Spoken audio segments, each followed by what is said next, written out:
Shalom semua saudara-saudara yang saya kasih dalam Kristus Yesus.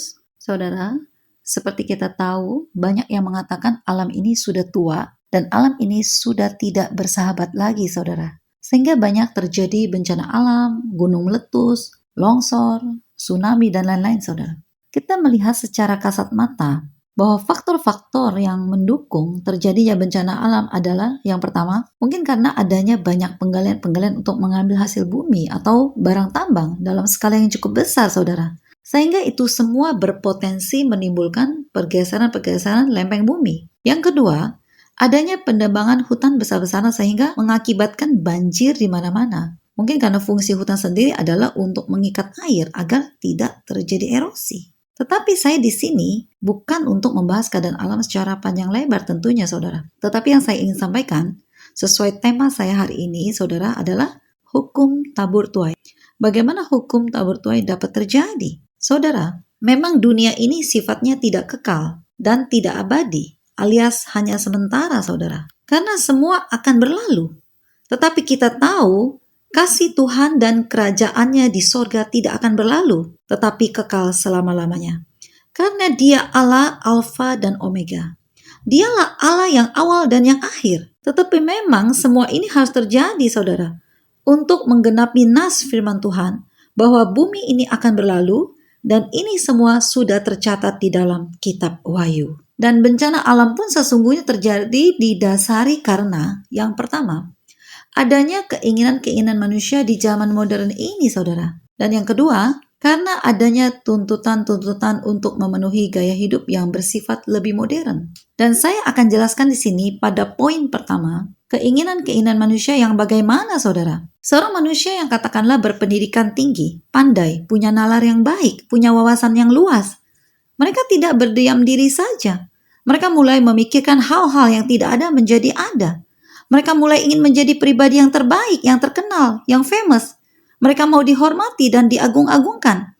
Dan mereka mau disanjung. Seperti mereka ingin memiliki rumah mewah, mobil mewah, ingin memiliki private jet mungkin, juga ingin memiliki kapal pesiar. Nah, pada saat itulah iblis atau Lucifer mulai bekerja ekstra lembur dan iblis mulai melempar roh dunia, yaitu roh keserakahan, saudara. Roh yang tidak pernah puas diri. Pada saat keserakahan sudah menguasai manusia, maka otomatis persaingan yang tajam akan terjadi pada manusia, saudara. Dan pada poin kedua adalah karena adanya tuntutan-tuntutan untuk memenuhi kehidupan manusia di zaman modern ini. Saya ambil contoh.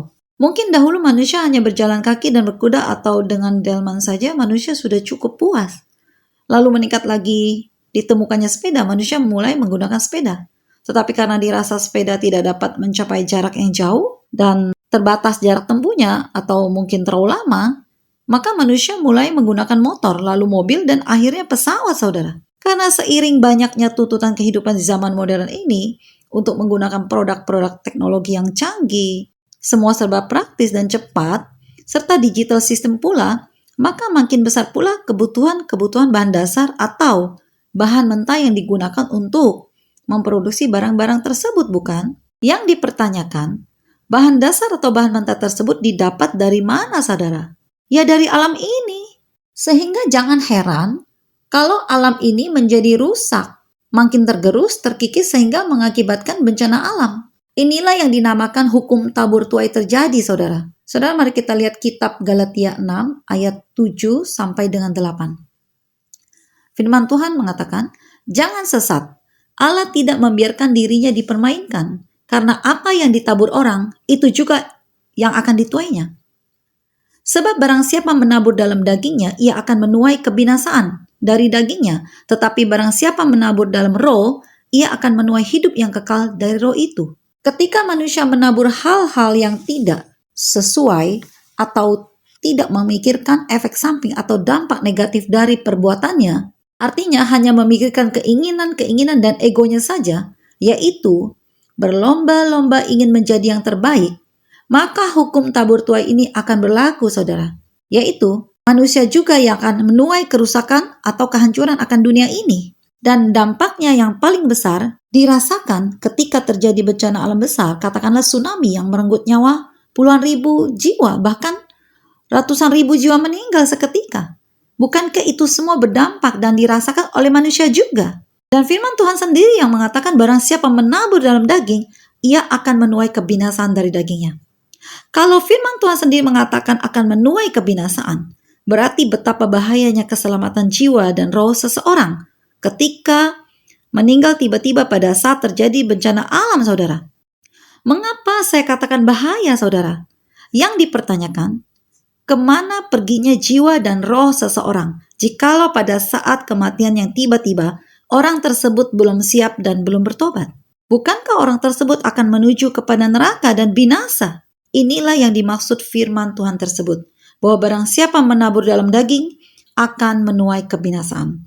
Dan ini sifatnya menuai kebinasaan dalam skala yang cukup besar, saudara. Tetapi ketika saudara dan saya hidup di dalam rencana Tuhan dan hidup seturut kehendak Dia, hidup di dalam kekudusannya, saudara dan saya akan diluputkan. Artinya, ketika ada bencana alam dan memang bencana tersebut harus terjadi, Tuhan sanggup meluputkan saudara. Inilah yang sangat diperlukan, yaitu penyertaan, pemeliharaan, dan perlindungan Tuhan bagi semua anak-anaknya. Dan itu merupakan janji Tuhan kepada anak-anaknya, saudara. Maka saya mengajak saudara semua untuk memegang janji Tuhan erat-erat. Jangan pernah lepaskan janji Tuhan, saudara. Dan bagaimana Tuhan telah memberikan penglihatan-penglihatan kepada anak saya bahwa akan banyak terjadi tsunami di beberapa kota dan negara. Akan banyak terjadi gunung meletus, dan akan banyak pesawat yang berjatuhan. Bukankah Tuhan memberikan penglihatan ini agar kita semua sebagai anak-anaknya bersikap lebih waspada di dalam menjalani kehidupan ini? Artinya, harus menempel dan intim dengan Tuhan. Saya mau beritahu, jikalau kita berada di luar Tuhan dan dekat dengan dunia, maka saudara-saudara semua akan banyak menemui kesusahan dan kesengsaraan. Karena di luar Tuhan tidak ada yang menjaga dan melindungi. Bukankah Tuhan kita kuasanya ajaib melampaui segala akal budi manusia untuk menjaga anak-anaknya? Itulah saudara janji Tuhan. Peganglah erat-erat saudara janji Tuhan. Karena keadaan alam yang sudah sedemikian rupa, bagaimana sudah diporak-porandakan manusia dan apa yang akan terjadi ke depan, Tuhan sudah tahu, saudara. Begitu juga iblis atau Lucifer akan bekerja keras di dunia ini. Tentunya yang tugasnya membinasakan manusia untuk dibawa ke neraka. Karena kedatangan Yesus Sang Juru Selamat yang sudah dekat, maka iblis atau Lucifer, yaitu Lucifer ke-12 sebagai Raja Neraka atau penguasa neraka, akan menggerakkan anak buahnya, pengikut-pengikutnya untuk bekerja ekstra lembur, saudara, untuk mengacau dunia ini agar manusia tidak bertobat dan tidak mengenal Kristus sebagai juru selamat dalam hidupnya. Artinya, ketika ada yang mau mendekat dan mengikuti Yesus, maka akan dihalangi oleh Lucifer atau pengikutnya. Pertama kali Lucifer yang dicapkan Allah adalah Lucifer yang ke-12, saudara, yang disebut sebagai Raja Neraka. Dia adalah ajudan Allah yang dipercaya oleh Allah. Lalu Lucifer ke-12 ini berhasil membawa dan mempengaruhi sepertiga malaikat Allah di surga untuk dijadikan pengikutnya. Dan dari sepertiga malaikat ini, Raja Neraka mengangkat seorang wakil yang kita sebut sebagai Lucifer ke-11. Dan Raja Neraka kembali mengangkat Lucifer ke-1 sampai dengan Lucifer ke-10 untuk diangkat menjadi kepala atau pemimpin wilayah yang ditugaskan untuk pergi ke seluruh dunia, saudara. Untuk menghalangi manusia bertobat mengikuti Yesus dan menjebloskan manusia ke neraka, saudara. Seperti kita melihat terjadinya penyakit sampar yang banyak menelan korban jiwa, itu pekerjaan siapa dan mengapa Tuhan izinkan itu terjadi? Saudara, Tuhan rancangannya adalah rancangan kedamaian, bukan rancangan kecelakaan, saudara. Tetapi semua yang terjadi adalah pekerjaan Lucifer, yaitu Raja Neraka sebagai Lucifer ke-12 dan pengikut-pengikutnya untuk mengambil nyawa manusia sebanyak-banyaknya. Bukan hanya Kristen saja, tetapi juga di luar Kristen, saudara. Tidak memandang bulu siapa saja. Tetapi memang ada beberapa orang atau sekelompok orang yang mengatakan ini adalah sebuah konspirasi dari pihak-pihak tertentu. Saya tidak mengatakan benar atau salah. Jika benar, konspirasi itu hanya efek saja, saudara. Sesungguhnya yang terjadi, penyebabnya adalah Raja Neraka dan pengikut-pengikutnya. Karena Raja Neraka hanya bekerja melalui hikmat, saudara. Seorang manusia yang dimasukkan hikmat kepintaran yang sesungguhnya bukan dari Tuhan, tetapi dari Lucifer. Tentunya orang-orang yang dapat dipakainya dan berkompeten di bidangnya, saudara. Jadi saya mau katakan, semua berpusat kepada Lucifer ke-12 yang disebut sebagai Raja Neraka. Yang dahulu adalah ajudan Allah, saudara. Lucifer memiliki nalar yang cerdas, tentunya cerdas untuk menghancurkan. Dia mengetahui cara Allah bekerja. Dia mengetahui sedikit banyak rahasia Allah, bagaimana cara kuasa Allah bekerja. Oleh karena itu, Lucifer sangat licik dan pintar, saudara, di dalam mengecoh manusia dengan kelicikannya. Karena dahulu dia malaikat yang cerdas, yang telah dicampakkan Allah. Karena dia memiliki iri hati dengan Allah, dia ingin menyamakan dirinya dengan Allah. Dan ini menjadi suatu kemurkaan Allah terhadap Lucifer. Dan Allah tidak pernah mentolerir sikap iri hati, saudara. Maka dikatakan iri hati adalah akar dari segala kejahatan. Karena dengan iri hatilah manusia tega membunuh, menyingkirkan seseorang. Karena dengan iri hatilah seseorang tega merebut suami atau istri orang lain dengan cara-cara dunia. Mungkin dengan ilmu hitam, ilmu pelet mungkin. Dengan iri hatilah seseorang menghancurkan karakter seseorang dengan fitnah-fitnah, dengan perkataan-perkataan yang tidak benar, saudara. Tanpa memikirkan konsekuensinya. Ini pun hukum tabur tuai akan terjadi, saudara. Ketika seseorang menabur kejahatan, maka dia akan menuai kejahatan. Ketika seseorang menabur kebencian, maka dia akan menuai kebencian. Saya mau beritahu, sesungguhnya seseorang yang berbuat kejahatan dengan cara-cara yang tidak lazim atau ilmu hitam, sesungguhnya orang tersebut sedang menuju ke maut atau ke dunia orang mati, yaitu neraka kekal, saudara. Karena selama ini semuanya dilakukan demi uang, saudara. Karena kedatangan Tuhan Yesus sudah dekat, maka ini pun menjadi suatu kemarahan Lucifer atau Raja Neraka untuk segera melaksanakan targetnya, saudara, yaitu merebut dan membawa manusia sebanyak-banyaknya ke neraka untuk mengalami penyiksaan api kekal. Karena Lucifer tahu tempat mereka adalah di neraka. Mereka tidak ada tempat lagi di sorga, saudara. Oleh karena Lucifer tahu bahwa mereka akan mengalami penyiksaan kekal di api neraka, sehingga Lucifer pun menginginkan manusia tersiksa seperti dia. Saya mengajak saudara-saudara semua untuk mengerti apa yang menjadi rencana Allah dan apa yang menjadi rencana iblis atau Lucifer. Sehingga agar saudara tidak mudah tertipu daya. Sehingga saudara semua segera mengambil sikap tegas agar tidak kompromi dengan dosa. Dosa sekecil apapun itu. Dan mulai saat ini, saudara harus mengubah tujuan hidup saudara, yaitu mengarahkan mata hati pikiran saudara kepada kerajaan sorga. Mulai memikirkan apa yang menjadi kehendak Bapa bagi hidup saudara. Kita melihat di sini Lucifer atau Raja Neraka memiliki persaingan yang sangat dengan Tuhan Yesus Kristus.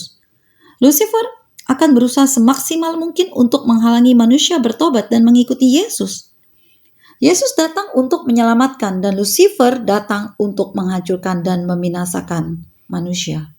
Dan Lucifer atau Raja Neraka sangat suka dengan seorang Kristen yang hidupnya suam-suam kuku, saudara. Mari kita buka kitab Wahyu 3 ayat 16. Jadi karena engkau suam-suam kuku dan tidak dingin atau panas, aku akan memuntahkan engkau dari mulutku. Jadi ketika saudara dan saya tidak sungguh-sungguh mengikuti Tuhan, tidak serius, maka saudara dan saya tidak akan menerima perkenanan dari Tuhan. Dan apa yang saudara dan saya lakukan itu semua menjadi sia-sia, saudara. Dan Tuhan meminta saya untuk menyampaikan ini, bahwa seorang Kristen yang suam-suam kuku akan menjadi Kristen yang tertinggal. Inilah yang dinamakan Kristen yang berada di level pelataran luar, saudara. Mari saudara kita lihat bagaimana ciri-ciri Kristen pelataran luar. Seperti apa, saudara? Yang pertama, masih kompromi dengan dunia. Artinya, untuk mencapai sesuatu, seseorang masih memakai cara-cara dunia. Bukan menggunakan cara-cara Tuhan dan hikmat dari Tuhan, tetapi memakai hikmat dunia. Yang kedua, tidak sungguh-sungguh mengikuti Tuhan Yesus. Yang ketiga, ibadah kepada Tuhan hanya dilakukan sebagai rutinitas saja dan tidak hidup di dalam kebenaran firman Tuhan. Keempat, tujuan hidupnya bukan untuk kerajaan sorga, yaitu meraih kehidupan kekal abadi di sorga, tetapi tujuan utamanya atau fokusnya adalah mengumpulkan pundi-pundi kekayaan di dunia. Bukankah harta di dunia akan dimakan ngengat dan rayap serta belang pelahap, tetapi harta di sorga kekal dan abadi sifatnya. Dan yang kelima, masih bersahabat dengan roh-roh dunia, yaitu masih suka marah, sedih, kecewa, dendam, atau kepahitan, iri hati, egosentris, depresi, suka memfitnah, membunuh. Karena Tuhan Allah bekerja dengan tanda-tanda, saudara. Dan saudara harus memiliki kepekaan itu. Saya percaya kemuliaan Tuhan akan dinyatakan bagi Indonesia dan dunia, di mana manusia di dunia dapat melihat pekerjaan-pekerjaan Allah yang nyata, dahsyat kuasanya, dan hujan pertobatan terjadi di mana-mana. Karena sesungguhnya Allah tidak menginginkan satu manusia pun binasa, saudara. Itulah kasih Allah sempurna bagi anak-anaknya. Saya percaya jika kemuliaan Tuhan dinyatakan bagi Indonesia, maka apa yang terjadi atas Indonesia, saudara? Saya akan jelaskan di sini. Yang pertama, kebangunan rohani akan terjadi di Indonesia. Yang kedua, terjadi pemulihan ekonomi yang luar biasa bagi Indonesia. Sekalipun di luar sana terjadi krisis dan inflasi, saudara. Artinya, Indonesia tidak lagi terikat dan terbelenggu. Indonesia menjadi negara yang berkemenangan, merdeka, bebas. Dan yang ketiga, mata Tuhan sedang tertuju bagi Indonesia yang kita cintai ini. Dan yang keempat, Indonesia akan menjadi teladan bagi negara-negara di dunia, karena sesungguhnya terang kemuliaan Tuhan sedang menyinari Indonesia. Saya berdoa, saudara, Indonesia diberkati melimpah, dan pemulihan ekonomi terjadi di Indonesia, dan terang kemuliaan Tuhan bersinar atas Indonesia. Dan kebangkitan rohani akan terjadi di Indonesia. Segala kemuliaan hanya bagi Allah Bapa, Allah Putra, Allah Roh Kudus, di dalam nama Tuhan Yesus Kristus. Haleluya, amin. Tuhan Yesus memberkati.